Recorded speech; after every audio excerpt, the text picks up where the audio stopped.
J'aimerais commencer par rappeler à tous les Français que la République leur appartient indépendamment de leur religion, leur couleur de peau et leur origine. Notre République a pour ambition de traiter ses enfants à égalité. Elle ne fait pas de différence entre nous, car elle est laïque et elle respecte toutes les croyances. Mais il ne suffit pas de le dire pour que cela existe. C'est un chemin, celui de tout un républicain. Aujourd'hui, l'égalité républicaine n'est plus garantie pour les Français musulmans. Chaque jour, une nouvelle polémique vient un peu plus les humilier jusqu'au plus haut sommet de l'État.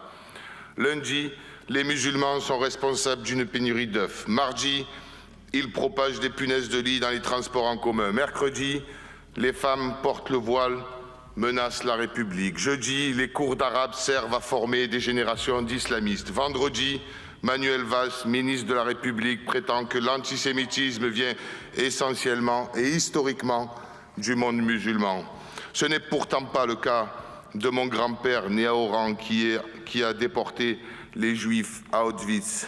Il était trop occupé à libérer la France à Monte Cassino pendant qu'une partie de la classe politique qui ressemble étrangement à celle qui est sur ces bancs sombrait dans la collaboration. Ce sont les mêmes mots, les mêmes amalgames que l'on trouve dans la bouche des ministres français bollorisés et les chiens de garde médiatiques, les Pascal Praud, Hanouna, Geoffroy Lejeune ou ce cher Jean-Jacques Bourdin. Et oui, je vous demande, quelle est la différence aujourd'hui entre le Conseil des ministres et le plateau de BFM TV ou de CNews? Les Français ne se sentent pas en sécurité?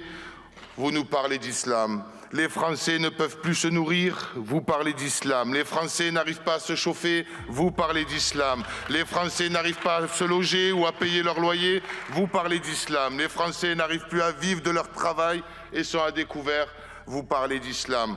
Pour vous, le seul problème de la France, c'est l'islam et les musulmans. Et pendant que vous faites durer ce cirque raciste, vous ne vous occupez pas des vrais problèmes des Français.